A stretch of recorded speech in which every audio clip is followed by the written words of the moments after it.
Hello everyone, good evening. आज हम देखने वाले हैं इनइक्वालिटी। ये एक बहुत ही इंपॉर्टेंट कॉन्सेप्ट है। ये न्यूज़ में भी मोस्टली रहता है। तो ये जानने की चीज़ है, ठीक है। बहुत हेल्प करेगी आपको, ठीक है। इनकम इनइक्वालिटी जो है ये ऑब्स्ट्रक्ट करता है प्रोसेस ऑफ पॉवर्टी रिडक्शन को और इकोनॉमिक ग्रोथ को वीक करता है। वीकनिंग में मतलब इकोनॉमिक ग्रोथ के वीकनिंग में ये बहुत ही रिस्पॉन्सिबिलिटी है।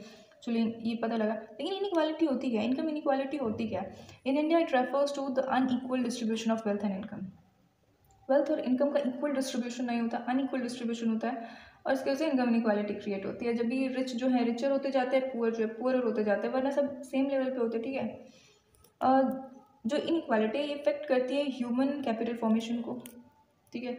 लेबरर्स मतलब और जो वर्कर्स एम्प्लॉयज़ हैं आ सकते हैं, लेकिन वो आ नहीं पाते हैं because of so many reasons. Like education नहीं उनको उस हिसाब की मिल पाती है, हेल्थ नहीं मिल पाता है।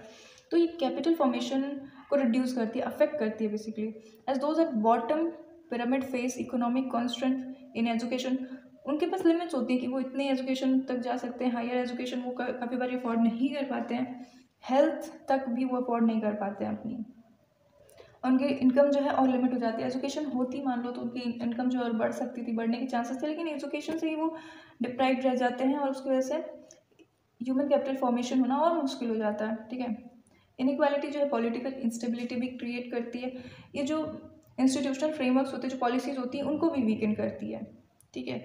अगर पब्लिक पॉइंट ऑफ व्यू से देखें तो ये नेसेसरी है कि जो इनइक्वालिटी ऑफ अपॉर्चुनिटीज़ हैं और इनइक्वालिटी ऑफ आउटकम्स हैं उनको सही से डिफ्रेंशिएट किया जाए। तो देखते हैं ये होते क्या। इनइक्वालिटीज़ ऑफ आउटकम्स मतलब ये इंडिविजुअल के एफर्ट्स पे बेस्ड होता है कि इंडिविजुअल जो है वो कितने एफर्ट्स लगा रहा है जॉब के लिए, ठीक है। कंपटीशन हो सकता है, इस वजह से इनइक्वालिटी, इसने मेहनत कम करी है, इसने ज़्यादा करी है, तो इसको जॉब मिल गई, इसको नहीं मिली, ठीक है। तो ये इनइक्वालिटी ऑफ आउटकम्स है।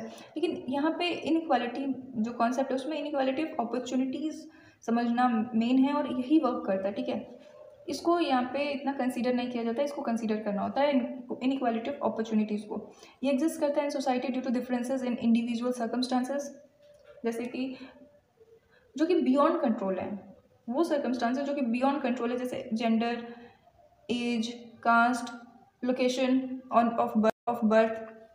तो ये सारी चीज़ें किसी के हाथ में नहीं होती हैं, ये सारी चीज़ें बियॉन्ड कंट्रोल है और इस वजह से इनको अपॉर्चुनिटीज़ नहीं मिल रही हैं, इनको इक्वालिटी नहीं मिल रही है, ठीक है।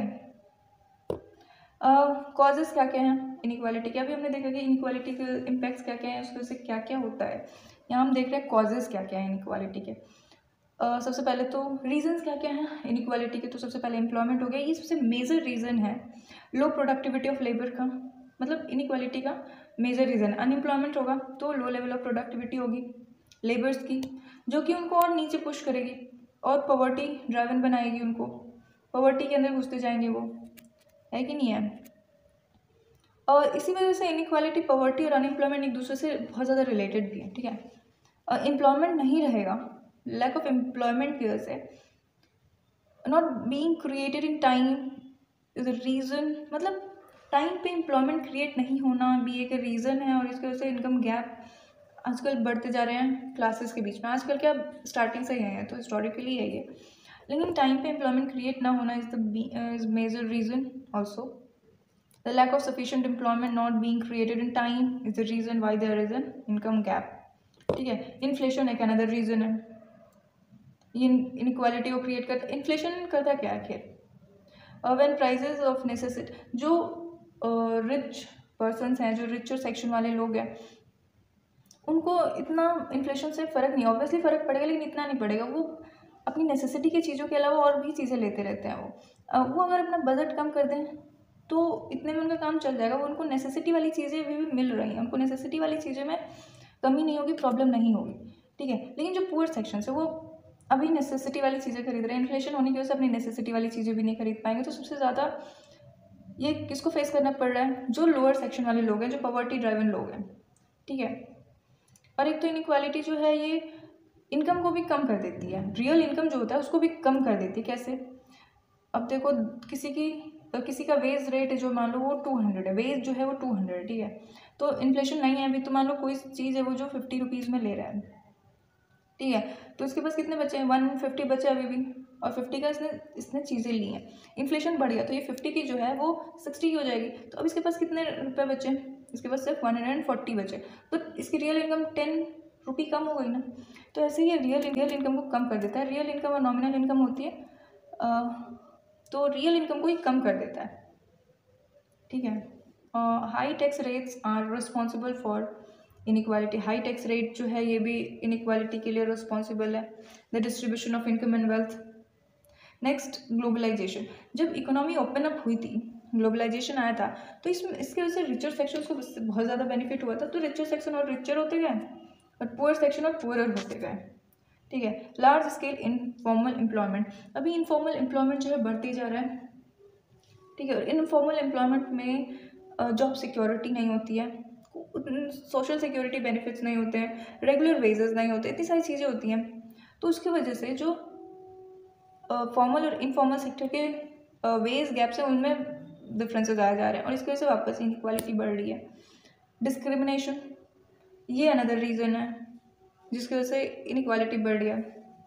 सर्टेन सेक्शन ऑफ सोसाइटी को डिस्क्रिमिनेट किया जाता है on the basis of their caste, race, religion, इन सारी चीज़ों के बेसिस पे, ठीक है। Females but always treated as to be subordinated और वीकर सेक्शन टू मेल, ठीक है। उनको हमेशा वीकर टू मेल माना गया है। अब इसमें गवर्नमेंट क्या क्या कर सकती है? जो रोल ऑफ गवर्नमेंट है, रोल ऑफ स्टेट है, ये यहाँ पे बहुत मैटर करते हैं। वो इनइक्वालिटी को रिड्यूस करने के लिए पॉलिसीज़ ला सकती है, ठीक है।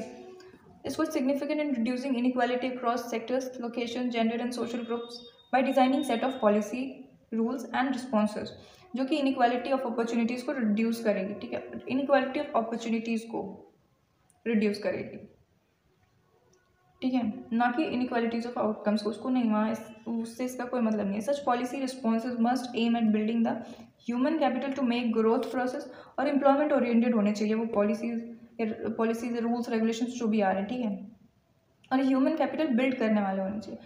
सो थैंक यू, इतना ही था अभी। Have a nice day, bye.